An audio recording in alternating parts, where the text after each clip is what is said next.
The most decisive moment of the Chinese Grand Prix didn't happen when the lights went out. It happened half an hour before the race even began.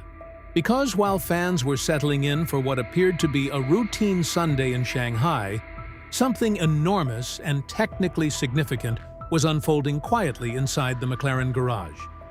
Oscar Piastri had already taken his position on the grid. The car was fueled. The strategy was finalized. And then, without warning, mechanics began rolling the car backwards away from its grid slot. Seconds later, the engine refused to ignite. A power unit electrical fault had killed the entire system. That single invisible failure didn't just remove McLaren from contention.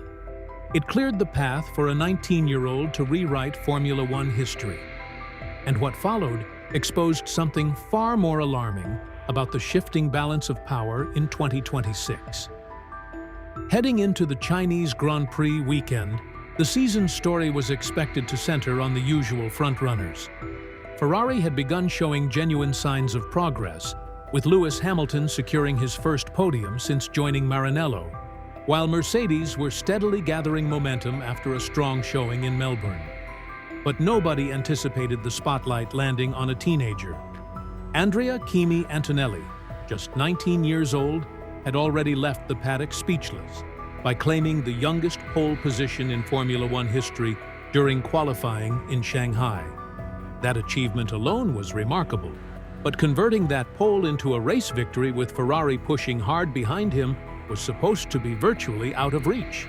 But here's where everything gets complicated. And before we go further, ask yourself this: was McLaren's collapse a random reliability disaster, or did it accidentally hand Mercedes the most important gift of the 2026 season? Because while cameras were locked onto Antonelli's historic pole lap, something far more destructive was unfolding in the background. Both McLarens were falling apart before the race even started. Lando Norris couldn't leave the garage due to an electrical control failure, while Piastri's car, already sitting on the grid, suddenly shut itself down from a separate power unit electrical fault. Two completely different failures, two completely different systems, and the exact same devastating outcome. For the first time since Indianapolis 2005, both McLarens failed to even take the start.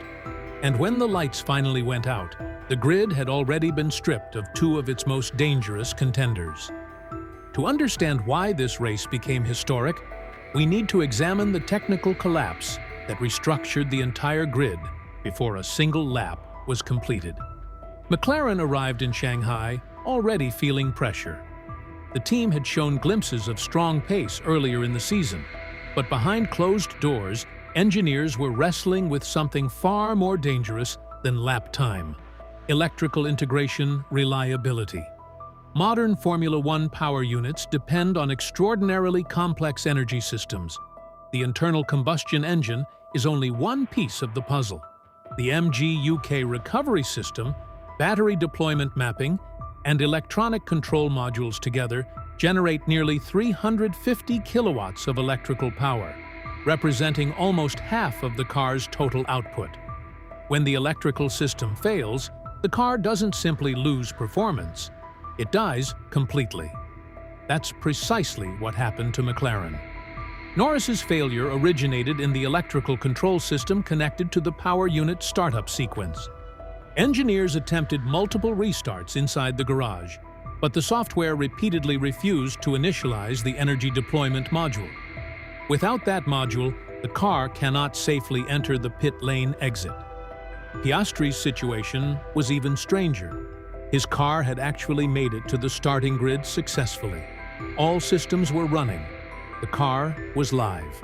Strategy simulations projected a one-stop race between laps 17 and 23, the same medium-to-hard tire sequence Piastri used to win in Shanghai the previous year.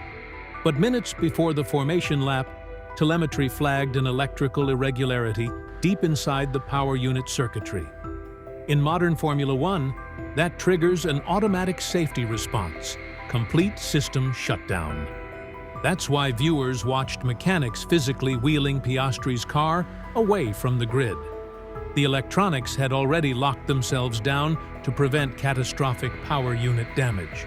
2 McLaren's, 2 separate electrical failures, both gone before turn 1. And that's when the domino effect truly began. Because the instant those 2 orange cars vanished from the race, the strategic map completely transformed. Under normal circumstances, McLaren would have been among the teams capable of pressuring Mercedes on race pace. Their characteristic strength in exit traction and medium-speed corner rotation could have made life difficult for Antonelli throughout the afternoon. But with McLaren absent, the battle at the front became something entirely different. A straight fight between Mercedes and Ferrari. And Mercedes arrived fully prepared. Study the opening laps carefully, and something fascinating becomes visible. When Antonelli attacked Lewis Hamilton down the long back straight, his Mercedes showed a clear battery deployment advantage. The car accelerated more aggressively into the braking zone, allowing him to seize the lead before turn 1. That wasn't fortune. That was ERS deployment strategy. Mercedes engineers had programmed an aggressive early race energy map deliberately designed to secure track position immediately off the start. The moment Antonelli found clean air, the W16's aerodynamic platform became dominant. Watch the timing intervals as the race developed. Antonelli began pulling clear almost immediately. 1 second, then 3. Then suddenly, more than 8 seconds ahead of the field. That kind of gap in modern Formula One usually signals one of 2 realities. Either the leader is exceeding the car's limits, or the car carries a massive aerodynamic efficiency advantage in clear air. The Mercedes W16 clearly had the latter. Meanwhile, Ferrari faced an entirely different crisis. Hamilton reported energy deployment issues during the race, meaning Ferrari's power unit was struggling to release stored electrical energy efficiently. That cost him straight-line speed, pushing him into defensive battles with Charles Leclerc rather than chasing Antonelli. That internal Ferrari conflict was exactly the breathing room Mercedes required. Because while Hamilton and Leclerc disputed positions, Antonelli's advantage kept expanding. 6 seconds, 8 seconds. At one point, nearly 9 seconds ahead of George Russell. And here's what truly illustrated the quality of Antonelli's performance. Despite commanding the race comfortably, he still made a significant error with 3 laps remaining.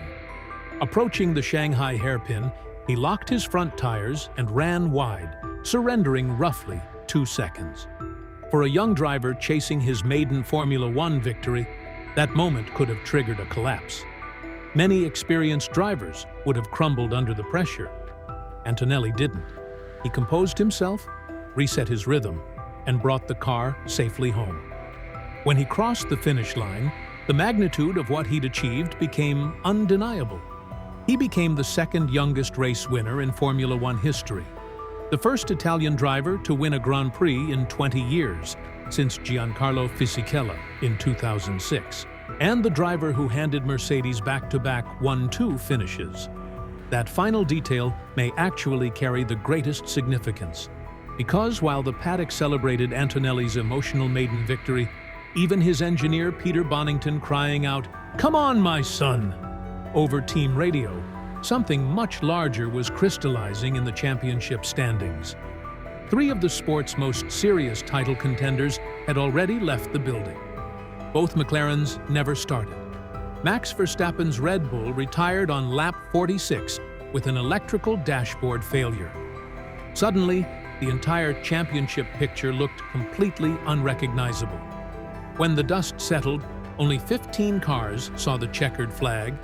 Reliability, widely considered a solved problem after pre-season testing, had abruptly become the most unpredictable variable of the season.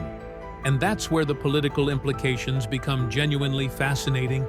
Because Mercedes didn't simply win the race, they dominated a chaotic weekend while Red Bull wrestled with tire degradation and electrical reliability, while McLaren suffered catastrophic pre-race failures, and while Ferrari fought internal energy deployment problems. Mercedes calmly and methodically executed the most complete weekend on the grid. perfect pole, perfect race pace, perfect strategy, and above all else, perfect reliability. In a season where the new generation of hybrid systems is pushing electrical power delivery toward its absolute limits, that reliability advantage could become the single most powerful weapon available to any team. Because if Shanghai taught us one defining lesson, it's this: the 2026 championship may not ultimately be decided by raw speed alone. It may be decided by which team can keep their electronics alive when it matters most. And that raises the question nobody in the paddock is ready to answer yet.